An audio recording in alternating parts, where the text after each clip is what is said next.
किराए की इनकम पर टैक्स का एक बड़ा सवाल है। चलिए आज इसे ही समझते हैं। सोचिए, किराएदार ने किराया दिया ही नहीं, तो उस बकाया पैसे पर टैक्स कब और कैसे लगेगा? देखिए, इनकम टैक्स एक्ट इस सिचुएशन में दो तरह के बकाया किराए की बात करता है। एक होता है अरियर्स ऑफ रेंट, सीधा सा मतलब है किराया ड्यू तो हो गया पर मिला नहीं। और दूसरा है अनरियलाइज्ड रेंट, ये वो किराया है जो पिछले किसी साल में मिला ही नहीं। तो इन दोनों का क्या करें? जवाब है इनकम टैक्स एक्ट के सेक्शन 25A में। अच्छा, तो ये सेक्शन 25A कहता क्या है? इसके 3 बहुत ही सिंपल नियम हैं।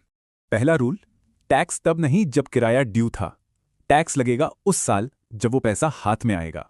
दूसरा रूल बड़ा मजेदार है, जो भी पैसा मिला उस पर फ्लैट 30% की कटौती मिलेगी। और हाँ, ये 30% फिक्स्ड है, मतलब असल में रिपेयर पर चाहे कितना भी खर्च हुआ हो, कटौती इतनी ही मिलेगी। अब आता है तीसरा और सबसे जरूरी रूल कि भई ये टैक्स देगा कौन? तो सुनिए, भले ही वो प्रॉपर्टी अब किसी और की हो, टैक्स उसी को देना है जिसे पैसा मिला है। बातें थोड़ी कंफ्यूजिंग लग सकती हैं, एक उदाहरण से सब साफ हो जाएगा। तो मिस्टर शर्मा को मिले 1,00,000 रुपए, 30% यानी 30,000 कट गए, बचे 70,000 रुपए।